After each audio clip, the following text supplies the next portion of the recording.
Hello, Bob here.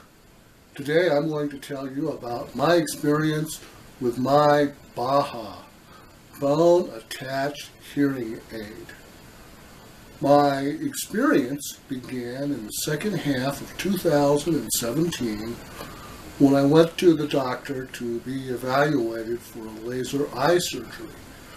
When I checked in, they handed me a pamphlet saying they do hearing aids too.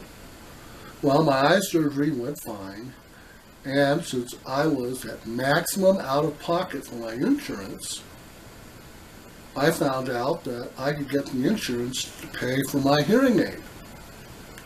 Well, it turns out the doctor was in-network for my eyes, but not in-network for my hearing, so I went to an in-network audiologist, told her that I'm nearly deaf in my right ear. Can you do anything for me? Well, she looked in my ear and said, your hearing canal is clogged. There's nothing I could do for you. You should see an otologist. So I went to the otologist, had a hearing evaluation, and told the doctor about my medical history. I have neurofibromatosis, which is a genetic disorder. As a child, I had ear surgery to have it removed, but it wasn't very effective because I've been pretty much deaf in my right ear for as long as I could remember. The doctor told me that there may be other options besides trying ear surgery again. He took me to the scheduler and told them to have me evaluated for a Baha. Well, what's a Baha? First thing I did when I got home is I looked it up on YouTube and said, oh, a bone-attached hearing aid. I went in for my evaluation. They explained to me the two different kinds of Bahas, one of which is they put a metal plate under your skin on your skull, and the Baha would attach by a magnet. Or you could have an abutment, which is like a little snap that sticks out of your head, and the Baha could attach to the abutment. The abutment usually works a little bit better, and it's also an easier surgery. But when she evaluated me, she connected me to a demonstration Baha, which was a Baha with a headband. And I noticed that I could hear very well with my right ear for the first time as long as I could remember with the Baha. She gave me a hearing test. She put me in a little room with a speaker on one side, the left side, with a noisy room and a speaker on the right side with people talking to me, and noted the difference. And she says that my right ear was able to hear significantly better with the Baha in both the normal hearing situation and in a noisy room. She said the right hearing was almost normal if it wasn't for my clogged hearing canal. So they set me up with their insurance person to get the insurance approval, and the insurance person unfortunately was not very skilled at her job. It took her almost 2 weeks to submit the request for approval, and then it took the insurance company another 2 weeks to process the request, which they declined. The insurance person didn't submit any clinical information with the request, which is why they declined it. But they said the doctor's office could submit an appeal within 14 days. Well, it took her almost the entire 14 days before she finally submitted the appeal. And then it took a few more days to actually process the appeal, where my doctor talked to the insurance doctor, and yes, they approved the request finally after a month and a half. So the next step in the process is to get a surgical clearance. Now, since I would be under general anesthesia, but I just had a doctor's appointment 3 months ago. Nope, you need another checkup. It needs to be less than 30 days before your appointment.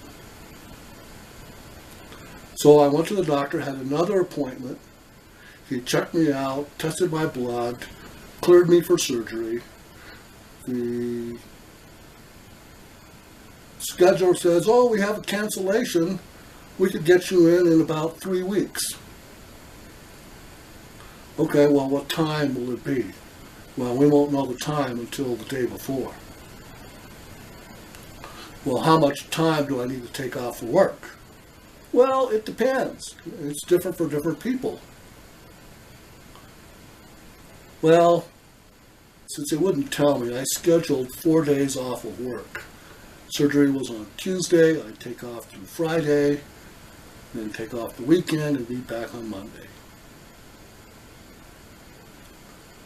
So the surgery was scheduled for the morning, Tuesday morning, November the 14th.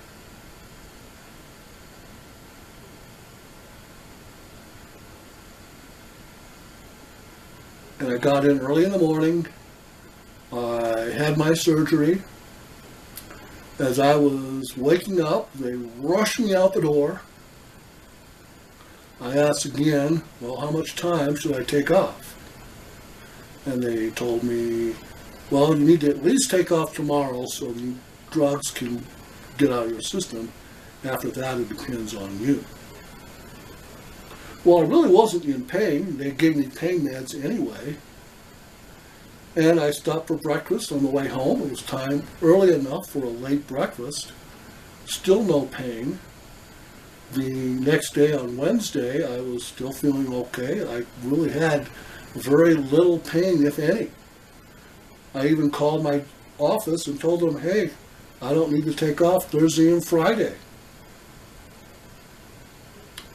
So really, throughout the entire process, I never really was in pain.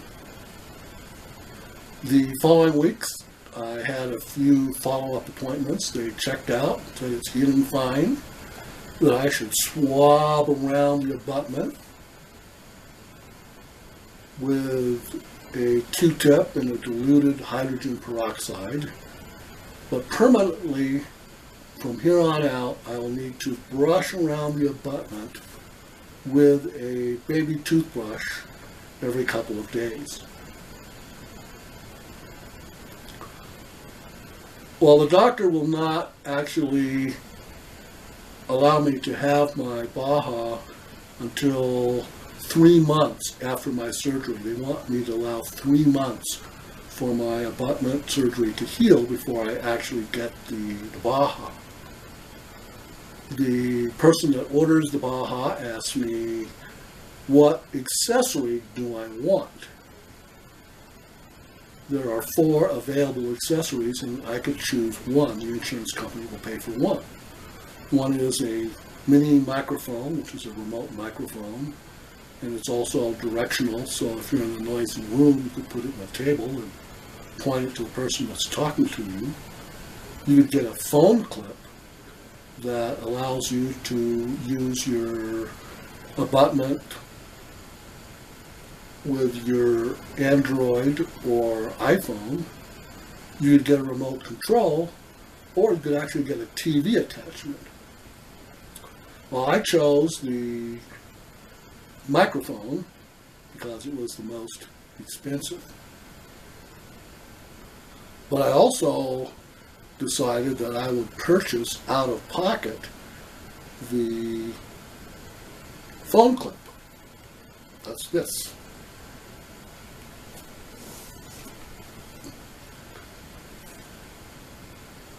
The phone clip can double as a remote, as can my Android phone, and the remote microphone can actually double as a TV audio. You just put the microphone close to the TV, so you don't need the TV device.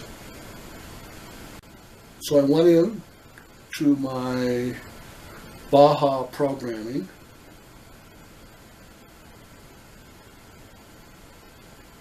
on February the 14th, 3 months after my surgery. Incidentally, the doctor's office told me that the insurance does not pay for the Baha programming, that I need to pay for that, and I did purchase the extra phone clip out of pocket. Purchase of the phone clip, by the way, does not qualify as a HSA or FSA if you're on that. You'll have to pay for it with your own checking account.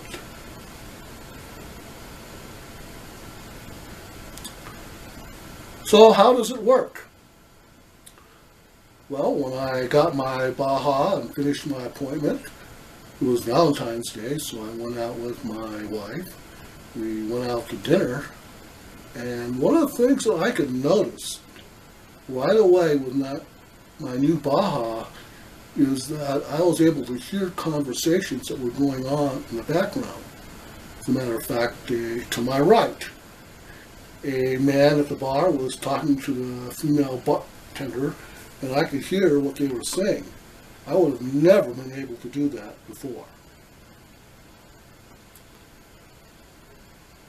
One of the things that I noticed is the phone clip works with Bluetooth, and it doesn't seem to be completely reliable. One of the things I noticed is that occasionally I will lose connection between my phone clip in my Android phone, and I would also lose connection between my hearing aid and my phone clip. Another thing just to be aware of is that with the phone clip, it can also accept streaming audio. So if I'm listening to my computer, I could hear the sound without having the sound on and without having a pair of headphones. I could hear it through my phone clip to my hearing aid. The tech support for Cochlear, who made my Baha, they told me that with a iPad or Apple type of a device, they can communicate directly with the hearing aid. Or with Windows or an Android tablet, I need to connect through my phone clip. This is my abutment, and this is my hearing aid, and this is the part of the hearing aid that snaps into the abutment. Here is the hearing aid attached to my head. The hearing aid comes with a clip attached to a little fish line, so if you accidentally knock the hearing aid off your head, you don't lose it. This hearing aid uses size 312 batteries. Batteries are supposed to last about 3 or 4 days. It's recommended that you open the hearing aid door at night when you go to bed to extend the life of the battery. If this hearing aid door looks delicate, it probably is. My hearing aid came with spare doors along with a tool to help you replace the doors. So this is a phone clip. You can use the phone clip to make calls through your iPhone or through your Android phone. If you have an Android phone, you can issue Google commands. The phone clip also serves as a remote control for your hearing aid, so you can increase the volume or decrease the volume or change the programming on your hearing aid. With the volume up and the volume down. My hearing aid came with 3 programs. Program for normal mode, program for a noisy room, and a program for outside. You can select a program by pushing the program button. This is the power switch currently powered up.